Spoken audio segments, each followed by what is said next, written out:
Good afternoon, Star Trek fans. Nuknech, and welcome all starships in the Alpha and Beta, Gamma, and Delta quadrants. I am your host, Josh Pritchett, and we are engaging with Picard.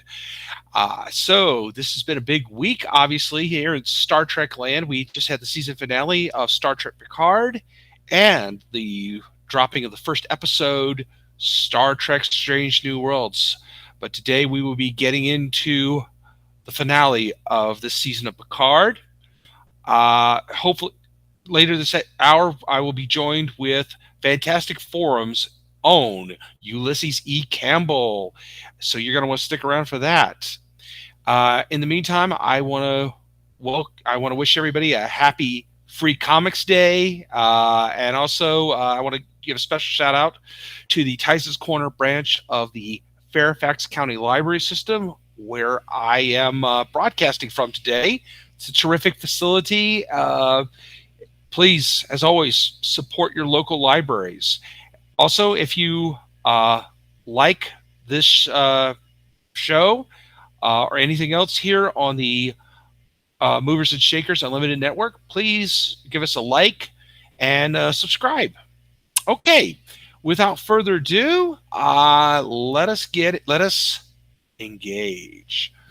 So we had a lot going on here this week in Picard. As we saw last week's episode, Borg Queen Agnes took the starship La Sirena and flew off of it after she had saved the life of 7 of 9.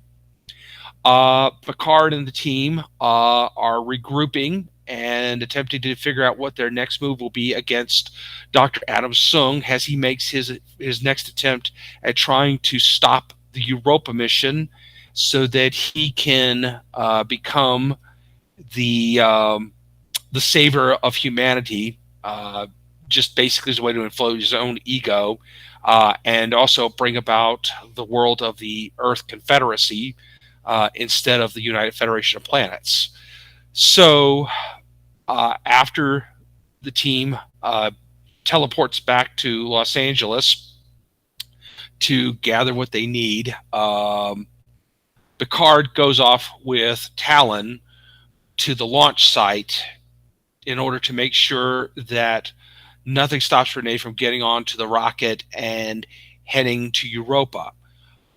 Unfortunately, Sung has already gotten there, and using his connections is arranging to be able to get into the decontamination area where he will be able to see the astronauts.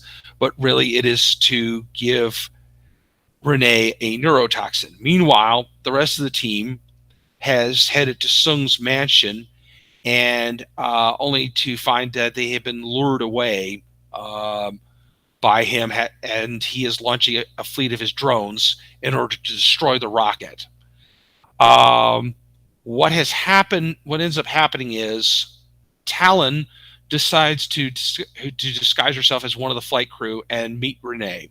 She has never personally spoken to Renee, but she is able to, after telling her several key life events, convince her that she has been a guardian, that she's been watching out for her all these years, so that she can get to this one moment when she will get on the rocket and head for Europe, for the moons of Jupiter. Meanwhile, Talon then uses her disguise technique to make herself look like Renee. She meets Sung. Sung gives her the neurotoxin, but doesn't realize what he's done. He then leaves. Meanwhile, back at his mansion, Chris, Seven, and Rafi manage to get control of his drones and destroy them before they can destroy the rocket. Picard ends up sitting with Talon as she is dying, and so they watch the rocket take off together as Renee leaves Earth, and thus ensures the beginning of the Federation. Meanwhile, Sung returns to his mansion, realizing that he is a failure and has apparently gone into a rage, smashed up his lab, doesn't know what his next move is.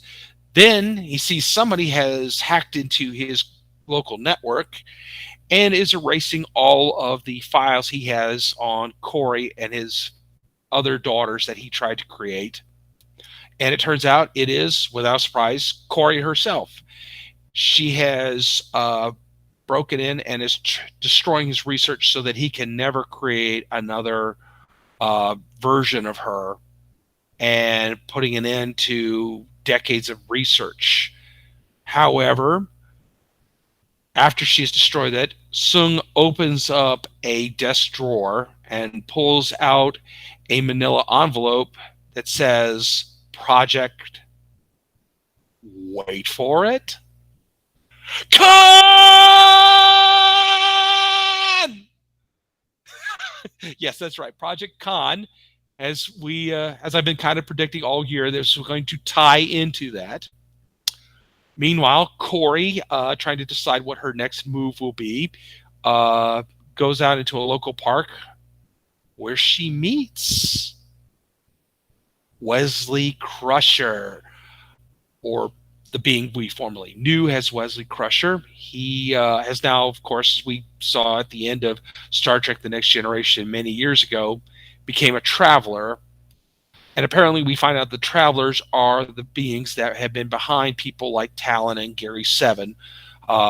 They've been sending these operatives throughout time and space to ensure that the proper flow of all things will occur as it should. Wesley then offers Corey an opportunity to become a traveler, and she accepts, and then they beam out together.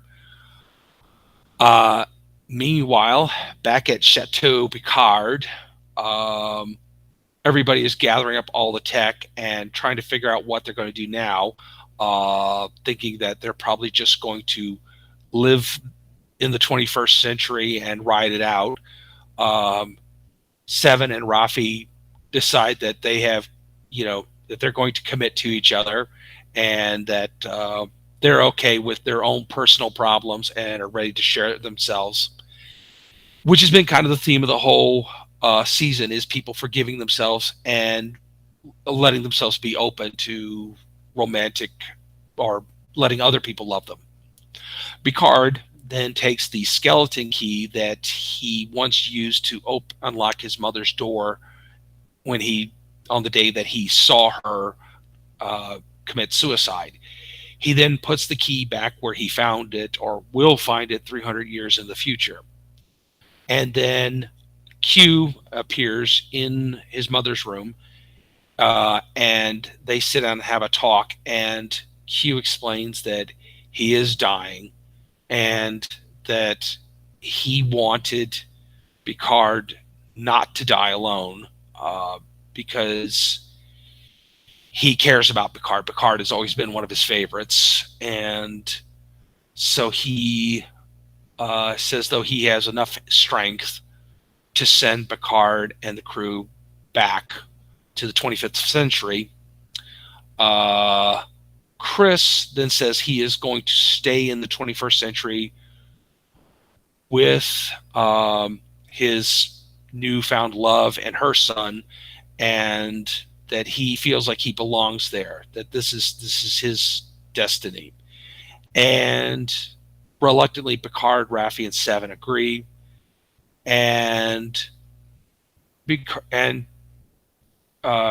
Q says, "Remember, please don't die alone." And Picard uncharacteristically embraces Q, saying that he's not going to die alone either. And Q says, "I'll see you out there." Snaps his fingers one last time. There's an explosion of white light.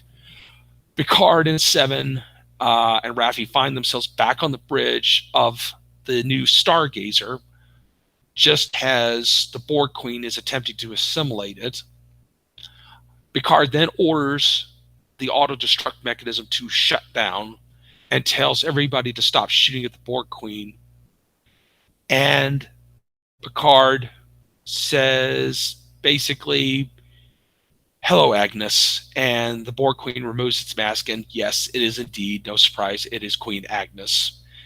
And we find out that the real purpose of her mission all along was apparently there is a subspace anomaly, a massive subspace anomaly that is opening up in that sector of space that is going to wipe out all life in that sector. Billions of people will die. And this new Borg collective that Agnes has created,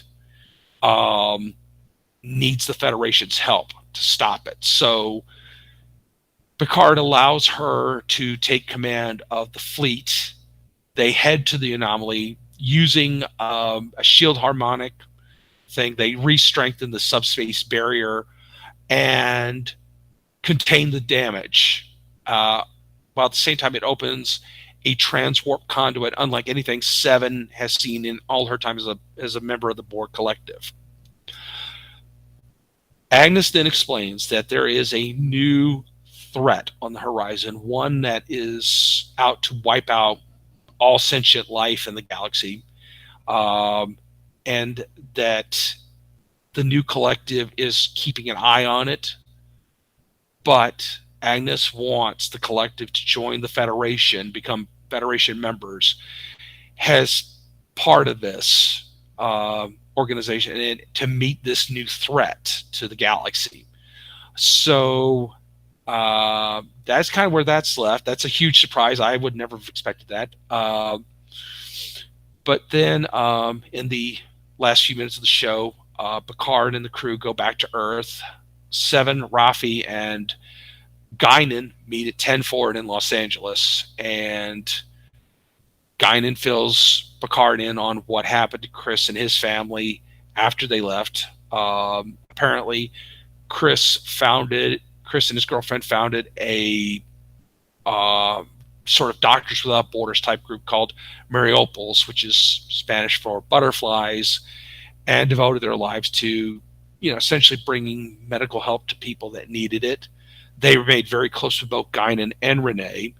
And Renee went on to bring back a life form that was able to save Earth, to restore the eco balance, with the help of apparently Ricardo, Chris's stepson. So there's that. Then Picard heads back to the modern Chateau Picard and finds Laris, who is saying she might like to go off on adventures on her own, and then asks her for a second chance, and she gives it to him, and that is where our episode ends. So that was the season finale. So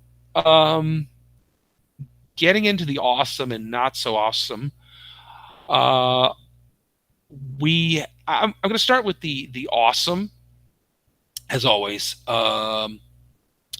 So I liked that everything got tied together. As I've said, and many of my fellow guest co-hosts have been saying all season, the episodes seemed very bogged down. It seemed like the story itself was not moving very fast. There was a lot of action at times. There was a lot of interesting social commentary here and there. But overall, it just felt like, okay, we're stretching what could have been just a 2.5 hour movie into 10 episodes, and it didn't really need to be. But I like that at least everything got tied together. I think that the cast did a really good job. I love the fact that we got the nice surprise of Will Wheaton returning as Wesley. I know there's been a lot of people who have been upset that when they saw the teaser trailer a couple of weeks ago for season 3, and it was announced the TNG cast were all coming back together. And everybody said, "What? No Wesley? What's going on here?" Okay, so we know that Wesley was out there. So I don't know. Maybe he will show up. Maybe he won't. But I thought that was a nice surprise. I like the fact that I was obviously right. Okay, I'm being a little arrogant here, but I like that I was right that this was going to somehow tie into Khan and the eugenics wars. I know that some of the purists out here who will tell me that, well, the eugenics wars was supposed to happen in the 1990s. Well, it's 2022, and obviously, as far as I know, that didn't happen yet. So, for whatever reason, it's probably been pushed back 30 or 40 years. So, we have that to look forward to, everybody. But okay, there was that. I I overall was very pleased, though, with the fact, as I said, that everything wrapped up. There was an answer to everything. Um, I have to say that it was very heartbreaking to see the demise of Q, but I'm glad we have an ending to his story arc. That there has been the beginning all the way back in Encounter at Farpoint and to here in the final episode of season 2 of Picard. And it looks like Ulysses is about to step in and join us here. So we will ask him what his thoughts of awesome and not so awesome were in just a moment. Meanwhile, I just want to remind folks that you can reach me at the Northern Virginia Star Trek Meetup group at meetup.org. And if you're a Star Trek fan living in the Northern Virginia, DC, or Southern Maryland areas, you're welcome to please join us. We have events at least once or twice a month. It's just no real commitments, unlike other Star Trek groups. It's just a bunch of friends who are anywhere from their 20s into their 60s who are united by their love of Star Trek and science fiction. And while Star Trek is our primary thing, we also love Star Wars, Doctor Who, Babylon 5, the MCU, the DCCU, a wide variety of things. And, it's just good friends getting together and sharing our love of this stuff, and then discovering, hey, we have a lot of other things in common. So, check us out sometime. And, we're always out there for you. So, like I said, we are standing by for Ulysses E. Campbell of Fan Fanatics, and looking forward to hearing what he has to tell us. And I'm sorry, I said Fan Fanatics. I meant Fantastic Forums, which is on is broadcast every Saturday. That's probably why he's running late. He's also got to do show prep for his own thing. But hey, we're glad he could come in and join us. He's a great guy, and you should definitely look for his show Saturdays and weekends here in the DC area. Okay, so we're counting down to Ulysses here in just a moment. So, Ulysses, hey buddy, thanks for coming in today. Can you hear me okay? We're having some technical difficulties. Can't hear you just yet. Hang on, we're gonna get that resolved there. Just a moment. Okay, so we're gonna fix that and get set up. I just want to remind folks again, this is Free Comics Weekend. So if you know of any comic book stores in your area, go on by, get yourself a few free comics, and support your local comic book dealers. I know they'll appreciate it. And also, quick shout out here again to the Fairfax Library System. They are having a May 7th Star Wars weekend. By the way, I know we're Star Trek. We're plugging for the other guys, but hey, I love Star Wars too. If it wasn't for Star Trek and Star Wars, they have a big symbiotic relationship, which sometime I am going to get a bunch of my friends together and we're going to talk about that. We should definitely talk about that here on the show. And I want to remind folks, next weekend, my good buddy Chris Papillon and I are going to be back together, and we are going to be talking about Star Trek Strange New Worlds. And if you haven't seen the first episode of that, when you get done here, don't leave just yet. Go out and go check that out on Paramount Plus. Anson Mott returns as Captain Christopher Pike with Ethan Peck as Spock, and a whole reimagined crew of the USS Enterprise as they boldly go where no one has gone before. So while we're waiting for Ulysses, I guess I should talk a little bit about maybe some things I didn't think were so awesome. Well, I guess. Well, one thing I did think was awesome. It was nice that Eleanor returned. But now getting into the not so awesome, this has been a complaint I've had all season, that I have felt as though Anna Borowitz and Evan, that they were underutilized this whole season. Honestly, I didn't understand why Eleanor had to die, other than just to give Rafi some more angst, which I guess that was necessary, but I think that could have been done differently. I did like Anna's character Corey throughout this season. I thought that was really good. She is a terrific actress, but I just sort of feel like, gee, what happened to Dash? I mean, the last time we saw her, she was doing some sort of diplomatic mission on Delta, which, okay, let's just going to give it another try here in just a minute. But getting back to Dash, she was on Delta, which, just a quick reminder, folks, Delta, of course, was the home planet of Ilea, the character from Star Trek: The Motion Picture. And they were there. She was there with Agnes doing a diplomatic thing. It was not going well for Agnes, but then she got recalled to the Stargazer. So I kind of felt like that was just kind of left out there, but I guess that's not a big deal. She was okay where she was. Okay, Ulysses is going to rejoin us now. So, Ulysses, can you hear me? Can you hear me now? I can hear you now. Good all How are you, my friend? Welcome. Well, that is so much better. Yes, it is. So I'm going to try something really radical and see if we can re-rotate that frickin' camera. Yes, you are wearing you're in uniform today, I see. Yeah, well, it was slightly unexpected. I had been I'm not going to throw anybody under the bus, but I will say that the time that I was told was not the time that you all started. Oh.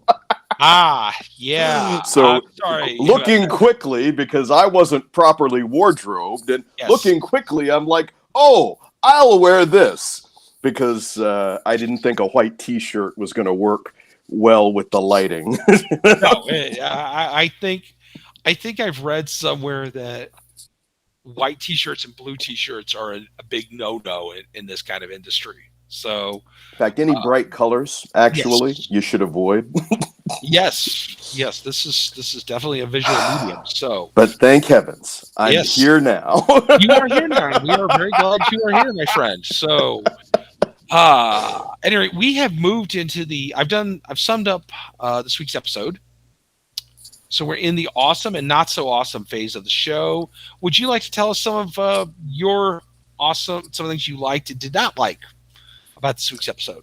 And sure, I can do that, because there was a lot more that I liked than I did not like in this particular episode. But for those haters out there, I'm going to start with those things that I didn't like. I know that typically you do it in the other direction, but I think it'll be a little bit easier, and it might actually throw some light on those things that I liked even more. So there was something that felt, regardless of however satisfying it might have been, that felt extremely contrived to me about the way that this whole episode went. And it was almost as if someone at the beginning of the show realized that this was the season finale rather than the season going 12 episodes. And so they're like, oh crap, you mean we don't have another 2 shows? Oh, what are we going to do? And this incredible rush to try and consolidate everything that was going on Yeah. into a reasonable sort of conclusion.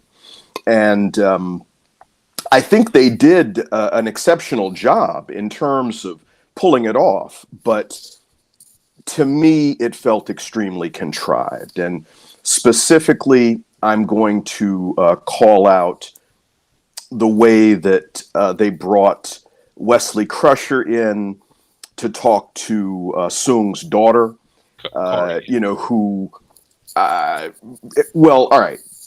In a roundabout way, this is something else that has sort of bothered me about this season, because you have, and I understand the whys and wherefores of this too, because you have various performers who are under contract who you need to have appear, and then you take everybody out of the context that they have been in. Oh, now we're in the past trying to repair the future. Oops, how do we bring these people in? Oh, yes, there are these other people who look exactly like these people. And so now these actors are them.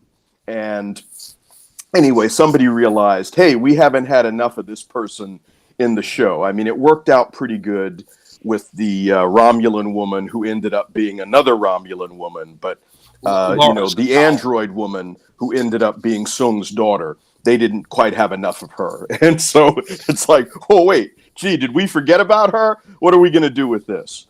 And so that felt extremely contrived.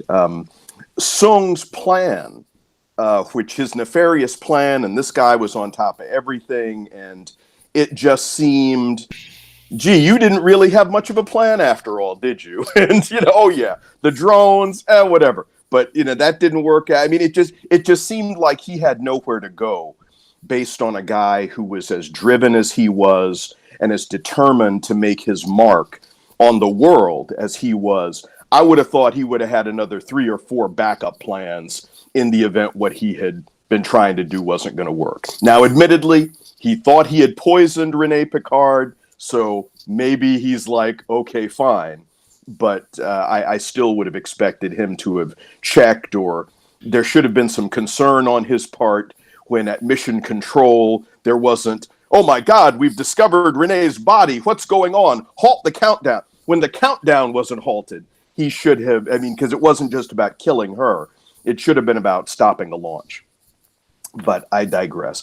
The whole way that they ended Q, and I've had a love-hate relationship, I think, that a lot of fans have with the Q character. But, for them to say, oh, he's dying, and that's the whole reason that he was doing this. And now all of a sudden here, there's all this affection for Picard. Even though in the Next Generation episode Tapestry, you saw that there was a genuine affection that Q had for Picard. But they didn't revisit that actually until this series. And, so while it wasn't misplaced, it was just something that had been left dangling, and I wish that they had revisited it before. Also, I wasn't particularly crazy about the way that Rios decided to stay in the past. Generally, you have these characters who, were worried about damaging the timeline in some way, but and I'll grant you, the doctor was kind of cute. It's like, I'd have been tempted to stay in the past too. But ultimately, you're supposed to say, I've got to suck one up and take it for the team and go back to the future with everybody else. Even though the suggestion was that because Q did not have to expend the energy to send him along with everybody else, he had a little bit of energy left to revive Elnor. So there was that. The other thing I thought was extremely contrived was how Agnes turns out to be the Borg. Even though they had put you on the trajectory for all that, everything just got wrapped up in such a nice, neat bow that I was left kind of shaking my head. Again, even though I found it extremely satisfying. So, those, and it turned out there were a few more things wrong with it than I would have cared for. But those were the things I didn't like. Overall, what I liked, and it's funny because now I guess the I like part, since I've been talking for a while, I'm not going to talk as much. But Yeah, in terms of the stuff that I liked, the fact that it was, despite the contrived way that it happened, I felt it was a very satisfying kind of ending. And everybody got back to the future, and the future turned out rosy. And gee, it looks as if even the Borg are now petitioning to be members of the Federation. And so you take this perennial enemy and turn them into a friend. And isn't that what Star Trek is all about? You know, I mean, I look back on the first episode of The Next Generation when you see Worf on the bridge. And there were a number of people who reacted very badly to that. And yet, that is the essence of what Roddenberry's vision was supposed to be.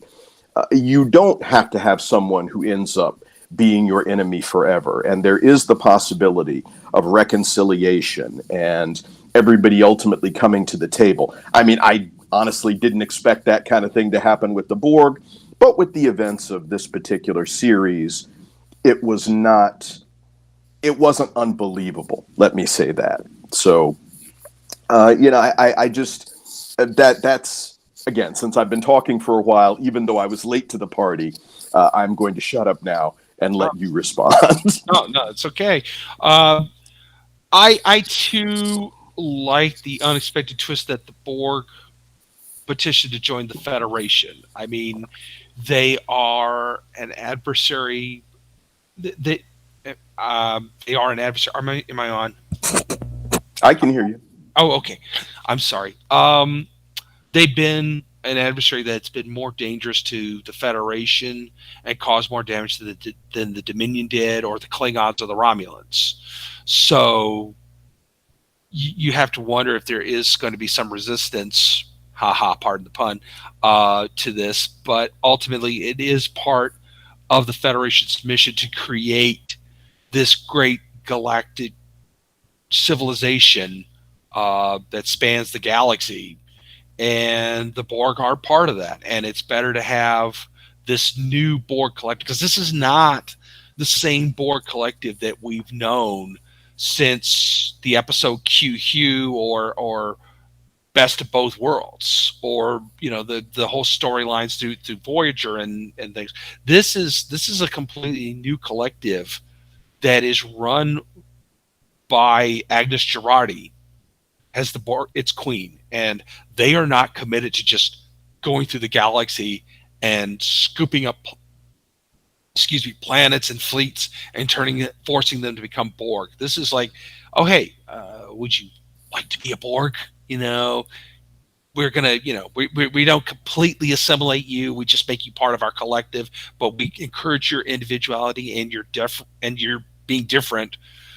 But we're all going to work together, and now we're going to bring that into the greater collective that is the Federation.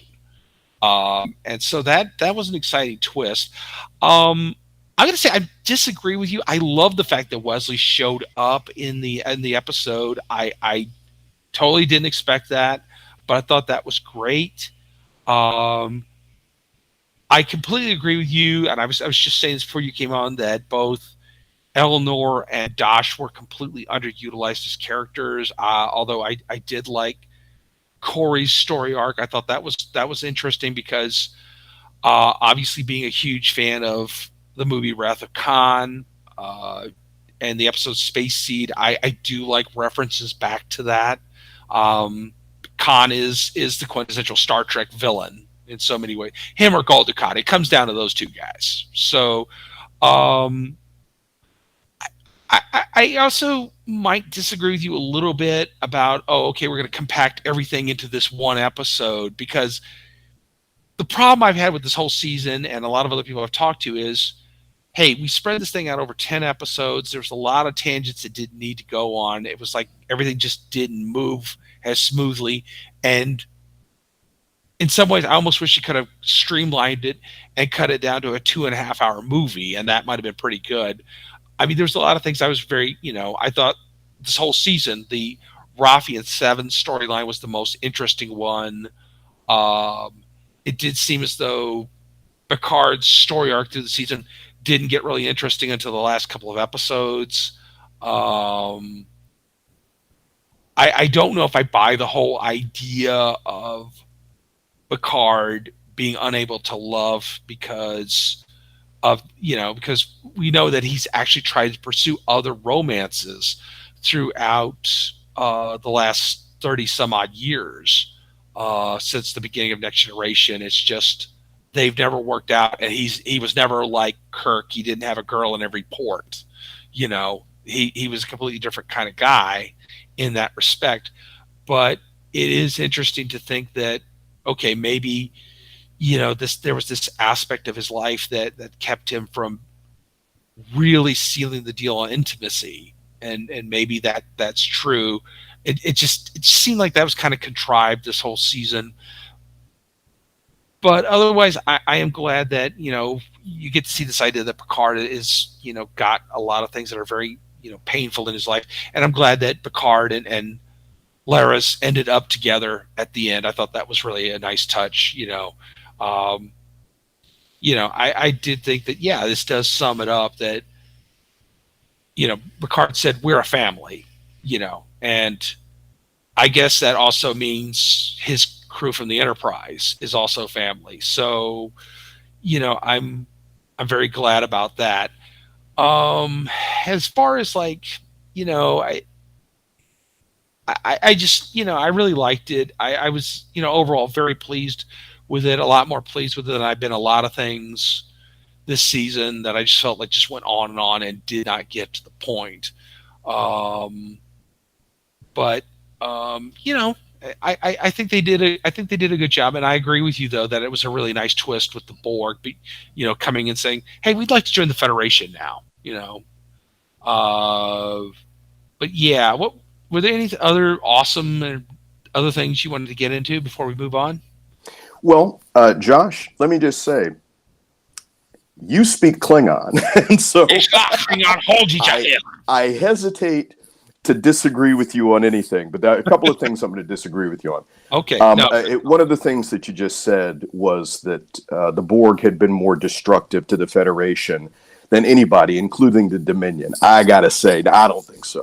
I think the Dominion at war with the Federation for a couple of years. Yeah. I mean, yeah, the Borg they've wrought some havoc, but what the Dominion did, that was unprecedented. I mean, it was, casualty lists that just went on and on and on and on. I mean, I think they would rack up as about the worst enemy that the Federation ever came up against. Yeah.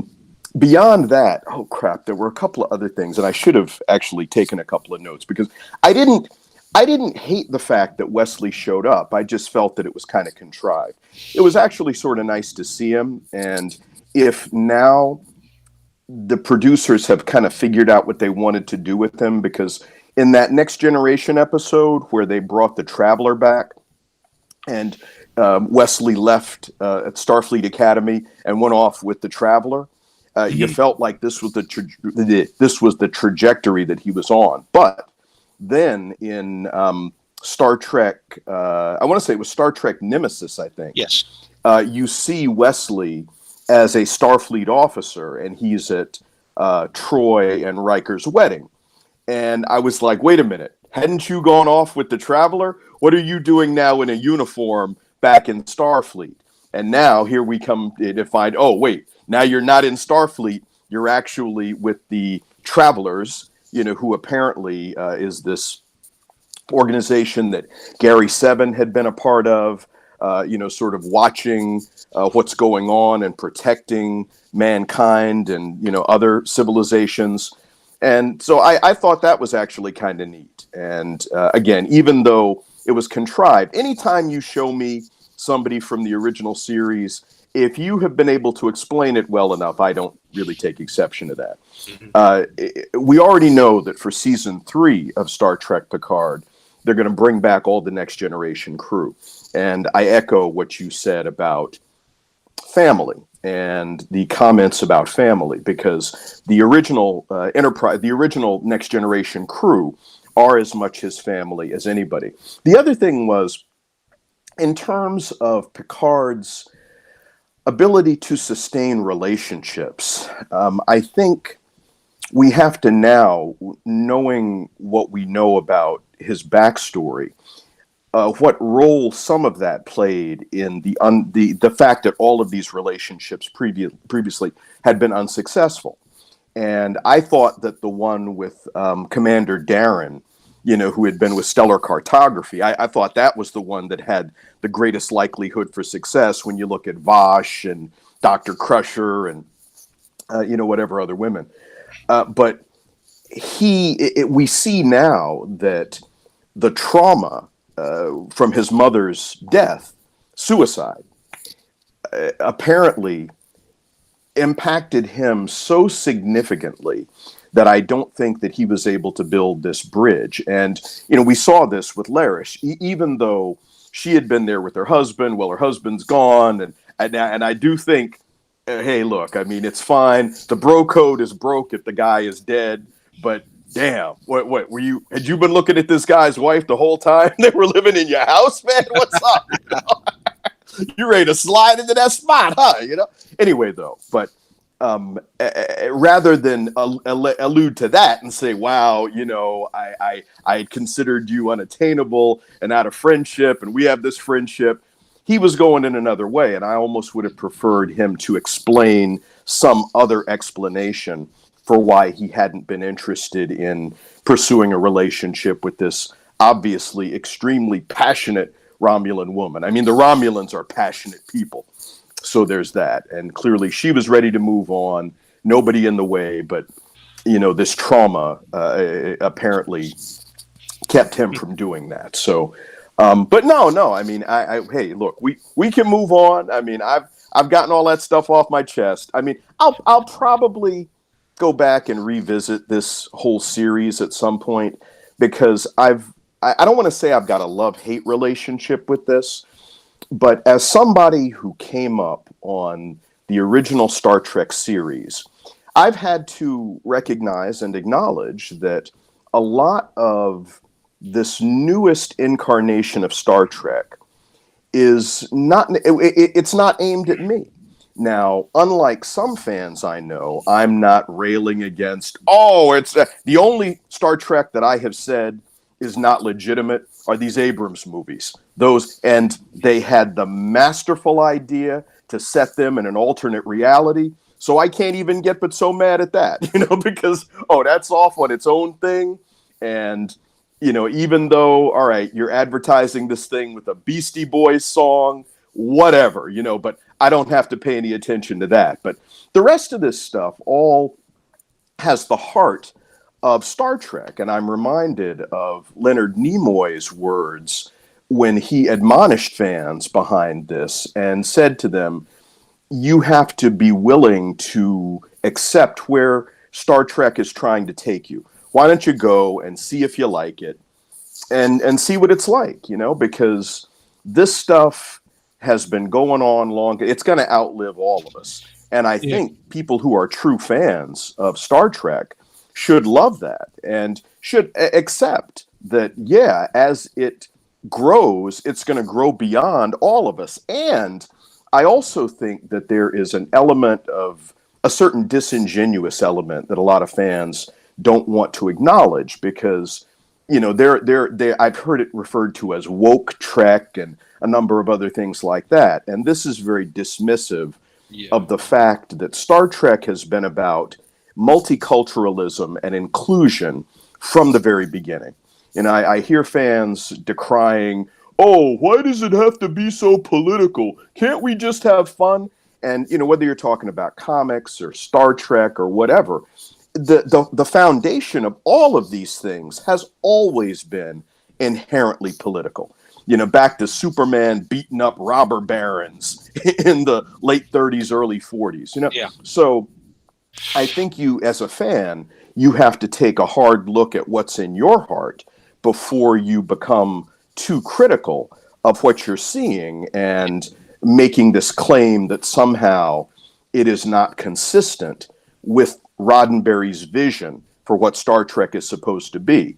Because it is. And even the fact that the technology, so you look at Star Trek Discovery and you say, well, this stuff looks too good to be a prequel to the original Star Trek. Well, there are some very practical reasons for that, because of the fact that the original Star Trek was made, you want to go back to the first pilot. We're talking about stuff that was 1965, and as rich as the budget was, it was 1965 television, versus the advances in technology today that enable us to show something that looks a lot better. And Yeah. I can at least appreciate where, in that episode of Discovery where Pike said, "Oh yeah, we're ripping all this stuff out. It's just going to be view screens on the Enterprise because this other stuff isn't working." I mean, at least they're trying to explain why things are the way they are. But I think fans have to understand, no, you're not going to see the original sets. Us 60-year-old guys looking at this stuff because it's not for us. You have Okay. to be able to engage a younger audience, and that is the only hope for the future of this genre. Okay. So let me just jump in here. I'm not disagreeing with you on any of that. I just want to point out, going back to what you were saying about the Picard, Lara's, and Picard's relationship issue. Okay. You put me in the awkward position that I have been decrying for years when it came to Peter Parker and Mary Jane in the comic books, because ever since the 1990s, when they did the Clone Saga and you had the clone of Gwen Stacy, and then everything became all about Gwen Stacy. I got to the point I was just completely irritated with Gwen Stacy. I didn't hear anything else about it. But then I would always be these fans who'd say, "Oh, Peter should never have married Mary Jane. Gwen was his true love. He should have stayed true to her." It's like, she's dead. He had every right to move on after a certain time. That it was appropriate, and Mary Jane was there for him when he was going through this. And if you go back to the original comic book in which Mary Jane was actually introduced, it was very obvious from the get-go. Stan had always intended for Peter to end up with Mary Jane, not Gwen. That Gwen had been introduced, but Gwen was not the character we would come to know her as in later comic books. That was one of the later writers after Stan had shifted over being the editor in chief and wasn't writing comic books every week. But getting back to the main point, I think now that you've mentioned that, okay, that maybe that is something I hadn't really considered. That okay, he didn't obviously try to work harder on that relationship with the commander. And when, like in the episode The Inner Light, when he became another man, okay, he was a guy who eventually convinced himself that, okay, maybe this Captain Picard guy I thought I was, maybe I never was him. That was just a dream I had. Maybe his life didn't really exist. And that makes sense too. And maybe it also explains that, okay, why he, fixated on trying to have a relationship, move his relationship beyond friendship at one point with Beverly, but never really did. That could also explain that. So, okay, now that you've pointed that out, I'm going to accept the logic of your argument. I think that's a good point. Otherwise, yeah, no, I don't. I would just say that I've been open-minded, and I am not one of the haters when it comes to what the direction of Discovery and Picard, because I think there's certain technical or writing things I wish that would be done differently with Picard. I think the direction of it, its overall story arc, its aesthetic are just fine. Same with Discovery. That was my big conundrum when I first watched it. I thought, okay, I don't like the new look of the Klingons. I don't like that this show that's supposed to be 10 years before Kirk and Spock looks way more advanced, but the actors are so good and the story is good.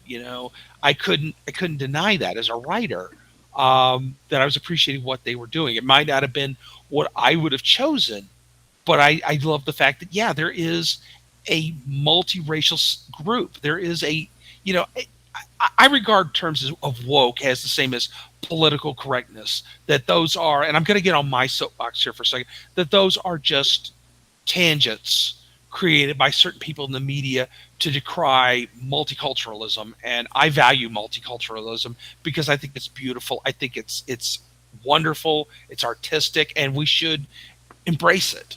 Okay. We shouldn't be afraid of it. And I think that's what Star Trek has always been about. That, whether it was Kirk and Uhura kissing, or whether or not it was having a black admiral, or having a black guy who was the creator of the Enterprise's computer systems, or whatever.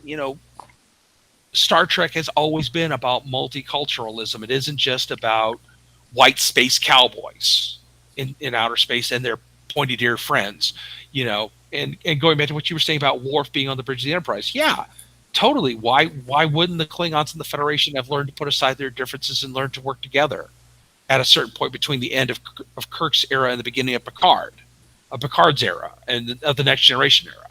Why wouldn't that have happened? As the Organians foretold. Yes, the Organians did foretold. I mean, and when that was written, you go back to 1987 when that came out. That was the beginning. Their first appearance. Well, I mean, going back, 87. That was when we had all the summits between Reagan and Gorbachev, détente, glasnost,